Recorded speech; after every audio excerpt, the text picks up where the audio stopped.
Bienvenue dans Escale Chèques Vacances, le podcast proposé par l'Agence nationale pour les chèques vacances afin d'explorer le monde fascinant du tourisme et ses nouvelles tendances. Dans un secteur en constante évolution, nous vous invitons à découvrir comment le tourisme innove, s'adapte et se transforme. Nous recevrons des experts, des chercheurs, des acteurs du secteur et des voyageurs passionnés qui partageront leur vision pour le tourisme de demain. Ensemble, nous allons surfer sur les tendances qui redéfinissent notre façon de prendre des vacances.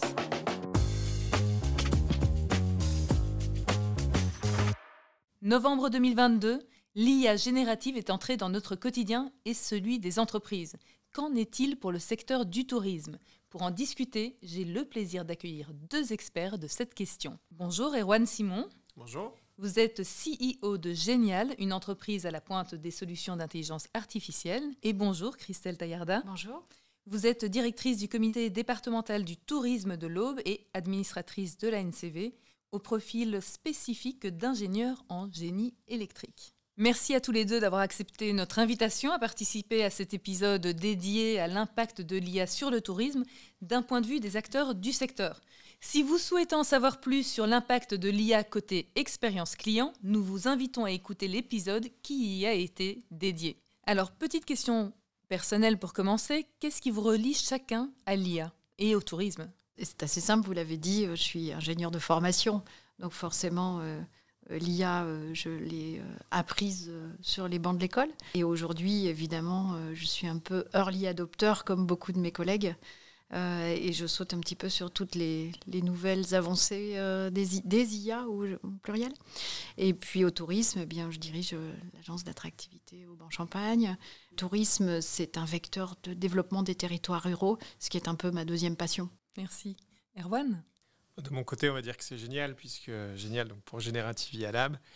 Et finalement, une de nos grandes missions, c'est de mettre en tourisme les solutions IA.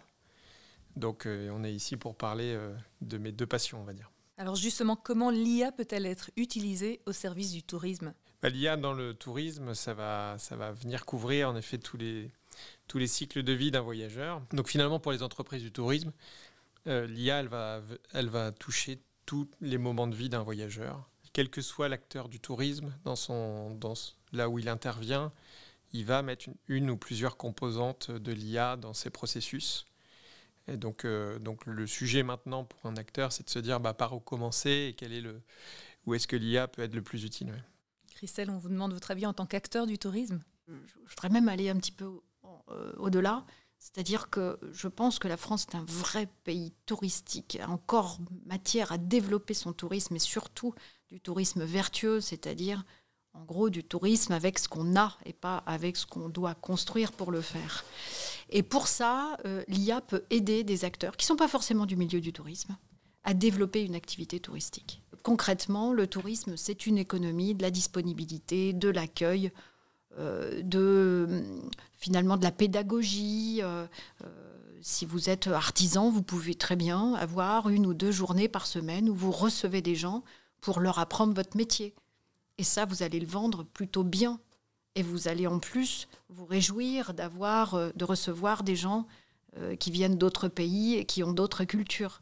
Et tout ça, l'IA va pouvoir vous aider, non seulement à les capter, mais aussi, pourquoi pas, à réaliser toute la matière à l'accueil touristique. Vous avez une double casquette. Quel est le point de vue de la NCV sur cette question ? La NCV va évidemment bénéficier de toutes ces possibilités, et je pense notamment à tous les prestataires qui prennent des chèques vacances et qui peuvent utiliser l'intelligence artificielle pour renseigner leurs clients, non seulement sur les choses à faire autour de leur point d'activité, d'hébergement, de restauration, mais aussi, pourquoi pas, les renseigner sur qui accepte les chèques vacances, notamment les chèques vacances Connect en périphérie. Donc ça, évidemment, toutes ces informations collectées rapidement, personnalisées par rapport aux clients, les prestataires qui utilisent les chèques vacances devraient l'utiliser. Erwan, votre société propose des solutions d'intelligence artificielle. Ici, vous en avez proposé dans le secteur du tourisme. Comment la rencontre des deux mondes, tourisme et intelligence artificielle, s'est-elle passée ? Finalement, c'est une bonne question. On travaillait déjà en fait sur l'IA, c'est de là qu'on vient. Et donc c'est des rencontres finalement, des rencontres humaines, avec des rencontres avec le Crédit Agricole, avec Atout France qui gère le site france.fr et dans le cadre des Jeux Olympiques nous a soumis un enjeu d'accueil des 15 millions de voyageurs. On s'est assez vite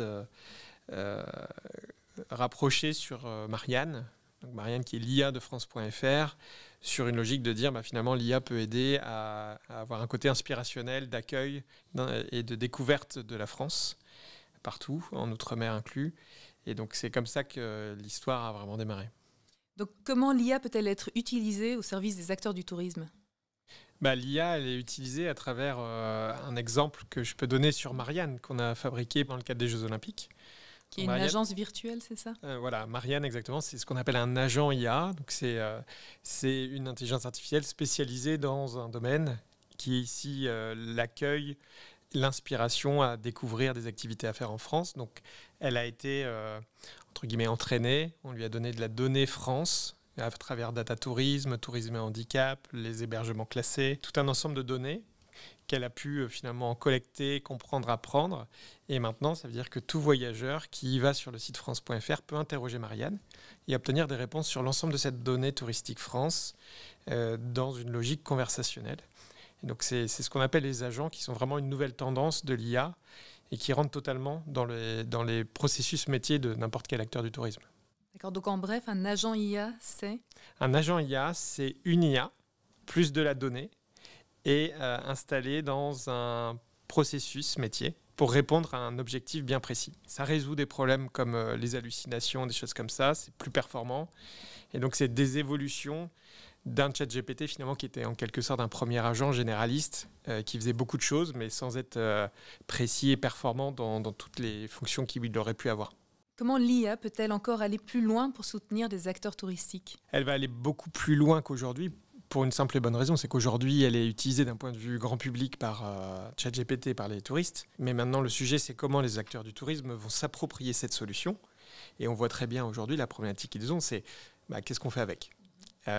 Et donc, pour aller plus loin dans l'IA au service du tourisme, ça va être finalement la transformation d'une industrie qui finalement, d'un point de vue digital, si on la regarde bien, ces 20 dernières années n'a pas beaucoup changé. Un moteur de recherche sur un site internet, il y a 20 ans, il y a aujourd'hui, si on fait l'exercice, vous verrez, le moteur de recherche, je veux partir, où est-ce que je veux aller, à quelle date, avec qui je vais. Et in fine, ça veut dire que ces acteurs-là ne se sont pas tant renouvelés. Donc ça a été chamboulé parce qu'un Booking et Airbnb sont arrivés. Et dans le monde de l'IA, ça va être la même question, c'est qui sont les nouveaux acteurs qui vont venir complètement transformer les habitudes des acteurs historiques. Et est-ce que c'est des acteurs historiques qui vont changer les habitudes ou est-ce que c'est des nouveaux arrivants ? Ça, pour le coup, on ne le sait pas encore. Je crois aussi que nos prestataires touristiques vont mieux comprendre la sociologie des gens qui viennent sur le territoire. Il y a quelques années, le tourisme, c'était j'allume la lumière puis j'attends que les gens rentrent. Ensuite, il y a eu ce marketing ciblé, je veux faire venir tel type de clientèle. Et grâce à l'IA, on a cette capacité d'observation. Non seulement d'observation sociologique par le web, ChatGPT le fait plutôt bien, essayez de faire analyser votre site web par ChatGPT, il va vous dire des choses assez pertinentes sur ce qu'on y trouve et ce qu'on n'y trouve pas, justement. Et puis, tous les objets connectés. Nous, on a un système d'observation des flux touristiques avec les antennes de téléphone. On est capable, à travers ça, de produire des informations que nos prestataires devraient pouvoir utiliser sur la présence sur le territoire, la durée de séjour, les heures d'arrivée. Et moyennant tous ces nouveaux paramètres, les offres doivent évoluer. En temps réel ? En temps réel ou en tout cas en analyse et en calendrier de programmation. Est-ce qu'on peut se diriger vers un Waze du tourisme, des flux touristiques ? Ah oui, bien sûr, ça existe déjà. Ça existe déjà à Venise, par exemple. On va réorienter les touristes en fonction des flux réels et on va éviter justement trop de massification à certains endroits avec des caméras de surveillance. En fait, un touriste, c'est quoi ? C'est quelqu'un qui passe sa nuit en dehors de chez lui. C'est ça, la définition d'un touriste, c'est il passe une nuit sur votre territoire alors qu'il n'y habite pas. Eh bien, tous les comportements de cette personne qui potentiellement n'est peut-être pas là pour passer des vacances. Il est peut-être là pour visiter sa grand-mère, il est peut-être là pour vendre quelque chose à une entreprise, peut-être un touriste d'affaires.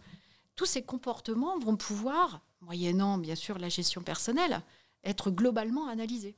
Si on devait parler aux acteurs du tourisme, quels sont les usages principaux que l'on peut vendre de l'IA ? Le premier, c'est le marketing, je pense. Ouais, c'est clair. Aider à la vente. Voilà. Parce qu'il y a un enjeu de chiffre d'affaires. Donc déjà, c'est de se dire d'un point de vue marketing, de commercial. Commercial, j'ai une marketing. question, j'apporte une réponse la plus précise possible. Donc le commerce et le marketing sont quand même... essentiels. Ouais. Il y a aussi peut-être de l'innovation touristique avec des avatars. Oui, effectivement, ce concept de renseignement touristique personnalisé à travers une figure d'avatar a vraisemblablement certaines utilités. Moi, je ne crois pas que l'IA va remplacer l'humain, ou en tout cas pas partout. Le tourisme, c'est quand même le contact humain. C'est quand même le moment où on a envie de se déconnecter. Et si finalement on ne rencontre pas l'humain, qui lui-même peut être aidé par une IA, soyons clairs. Dans son métier, il peut être aidé par une IA. Mais il faut privilégier l'interface humaine. Vous disiez que l'intelligence artificielle ne peut pas remplacer les êtres humains, mais peut-être les êtres qui sont décédés. Au musée d'Orsay, on peut discuter avec Van Gogh. Oui, alors chez nous, on discute avec Napoléon, près du musée Napoléon, à partir d'un scan d'un set de table, ou Renoir à Essoy. Donc oui, tout ça, effectivement, fonctionne plutôt bien et est assez ludique.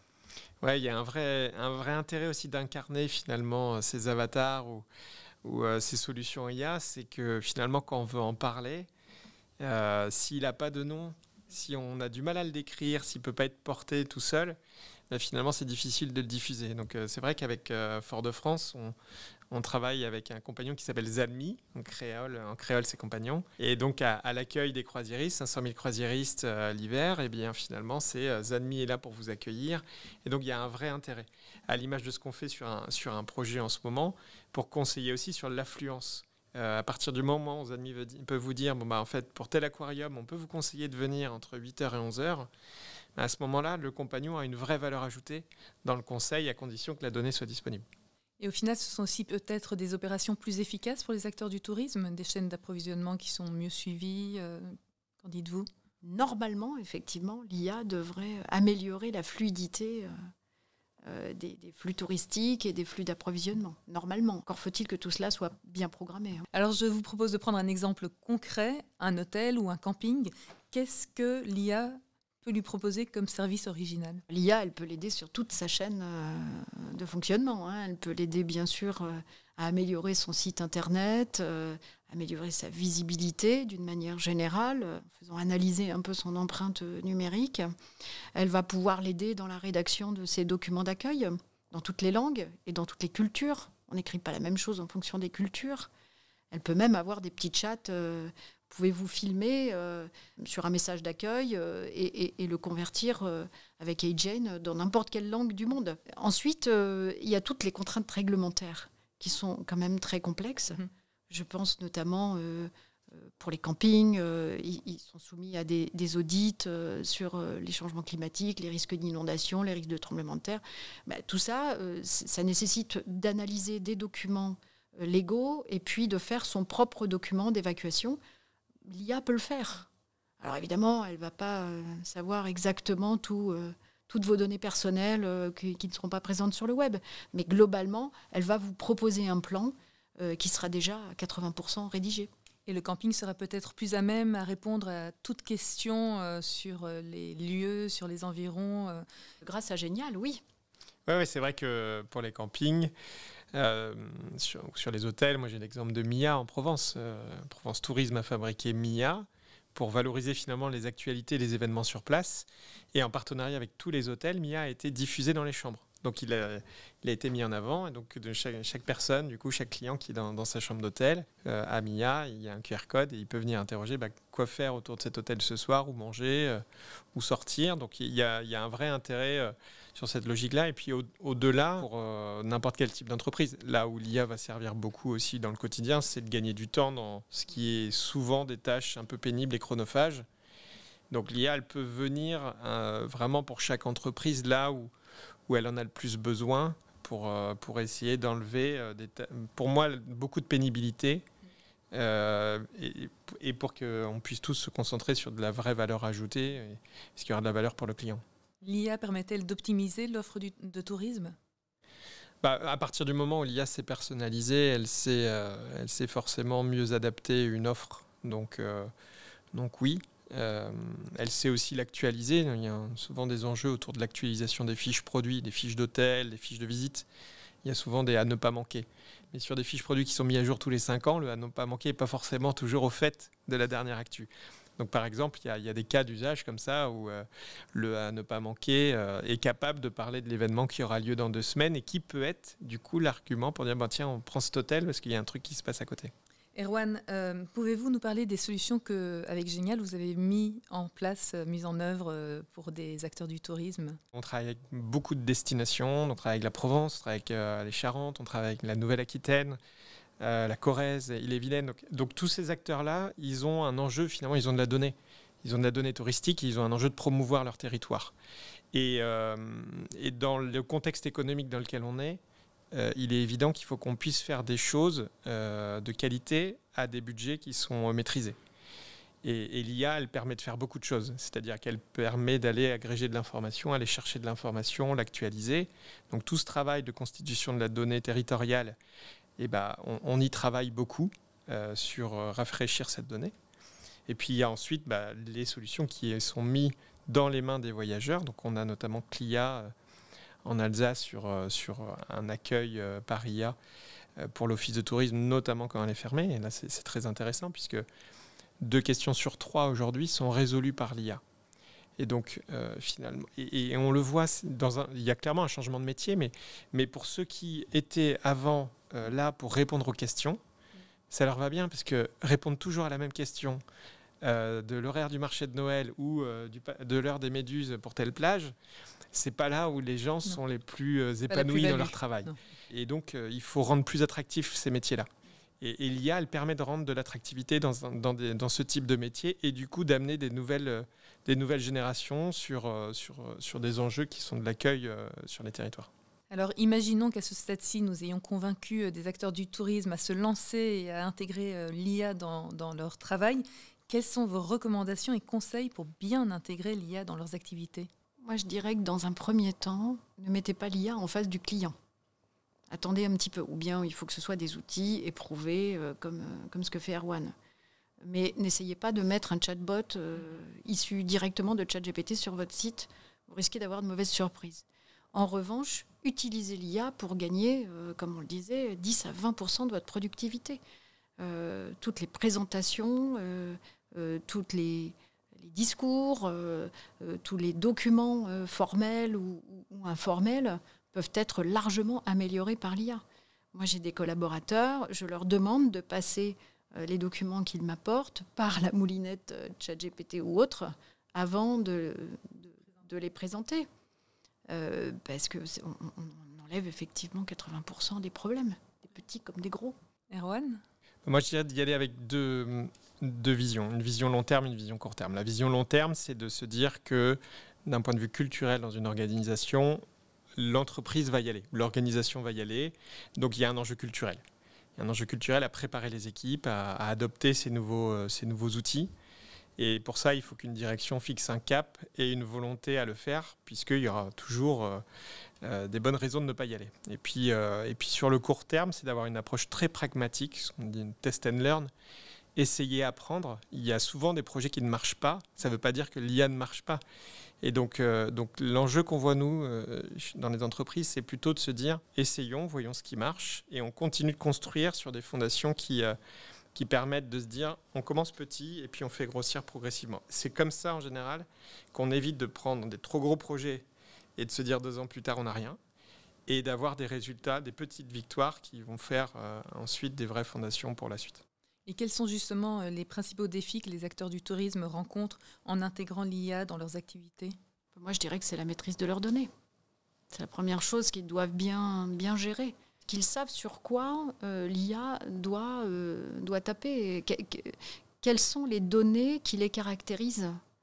Ne pas laisser un récit qui vient du web partir vers un client, que ce soit directement ou indirectement. Comment on peut faire ça ? Il faut contraindre l'IA à taper sur ses propres données. Donc pour ça, il faut les connaître, il faut les agréger. Ça peut être des documents, ça peut être des PDF, ça peut être des bases de données, ça peut être des fichiers Excel. Enfin, en tout cas, il faut avoir... Non, c'est pas très compliqué. Il faut vraiment bien référencer, cartographier ces données et ensuite contraindre les IA que vous utilisez à se restreindre autour de ce périmètre-là pour ce qui vous caractérise. Pour compléter, je pense que le BCG a sorti une étude récemment sur qu'est-ce qui freine l'appropriation de l'IA. 10% c'est les sujets de l'IA, 20% c'est les produits, solutions construites, 70% du problème c'est plutôt la culture. Donc c'est des problèmes humains parce qu'on est dans une transformation humaine du travail qui est en train d'être modifiée. Et cette culture, elle est dans une logique, typiquement la RGPD. La RGPD, il y a un frein sur la réglementation à se dire il faut que les choses soient bien établies, sécurisées, maîtrisées, bien entendu. Mais inversement, on voit aussi des projets qui, par principe de précaution, se disent ne faisons pas RGPD, on n'y va pas. Et donc il y a un enjeu culturel à se dire nous, 95% des projets, il n'y a pas de données personnelles. La donnée personnelle dans ChatGPT n'a pas beaucoup de valeur. Et donc, en fait, il faut réussir à découpler le sujet de la donnée personnelle avec le sujet du conseil et des usages. Et donc, pour ça, finalement, on voit qu'on a besoin d'expliquer aux équipes et dans une logique de formation à ce que les gens acceptent de démarrer ces usages. Quels sont les principaux défis que les acteurs du tourisme rencontrent en intégrant l'IA dans leurs activités ? Il y a un défi de la pertinence. De la donnée, des réponses. Donc le défi, c'est quand on met une IA qui parle au client ou au public, il faut quand même contrôler ce que dit une IA. Parce qu'elle ne peut pas dire n'importe quoi. Et donc ce contrôle, en quelque sorte, contrôle de la qualité, c'est un défi parce que c'est un peu un nouveau métier, un nouveau processus. Alors ça existe dans l'industrie, quand on a dans une usine, on fabrique du carrelage, on a de la non-conformité, on remplace le carrelage, il y a de la mauvaise qualité. Et cette fois-ci, à partir du moment où l'IA peut parler au public, on a aussi de la mauvaise qualité, il faut vérifier, travailler, corriger. Et donc ça, c'est un défi parce que c'est quand même un nouveau métier, c'est pas forcément ce qu'attendent de faire des acteurs du tourisme au départ. Donc ça, il faut s'y habituer. Moi, je crois qu'il y a aussi tout ce qui est non-verbal. Il faut bien comprendre qu'aujourd'hui, l'IA générative, elle comprend ce qui est phrasé, en tout cas, verbalisé, phrasé. Demain, il faudra qu'elle comprenne aussi d'autres choses. La météo, des composantes peut-être de réaction humaine, de bruit. Et tout ça, ça va être un défi important d'intégrer aussi tous ces signaux. Vous savez qu'un enfant de 4 ans est plus fort qu'une IA parce qu'il a capté énormément de signaux à travers ses parents, à travers son environnement, que la même IA qui aurait été entraînée pendant 4 ans. Après, c'est moins vrai. Oui, vous êtes d'accord, Erwan, avec la comparaison ? Je suis totalement d'accord. Et je pense qu'un des gros défis que vont avoir les acteurs du tourisme, c'est que c'est les clients et les visiteurs qui auront déjà utilisé ChatGPT avant eux. Et donc, ils vont devoir s'adapter. Comme de la même manière que la réservation en ligne, ils ont dû aller faire parce que le digital est arrivé. Je pense qu'un des gros défis, c'est quand même de voir que les clients, ils ont une attente qui est bien plus élevée maintenant parce qu'on connaît tous les solutions IA. Donc, on attend que les acteurs du tourisme les utilisent eux aussi. Et question pragmatique, est-ce que cela va leur coûter cher d'utiliser l'IA dans leurs activités ? On en parle toujours avec nos clients. L'aspect cher, c'est quel est le coût, mais surtout quelle est la valeur et qu'est-ce qu'on va pouvoir en retirer. Il y a des choses qui sont chères à 100 €, il y a des choses qui ne sont pas chères à 100 000 €. Donc c'est quelle valeur on va créer avec ces IA.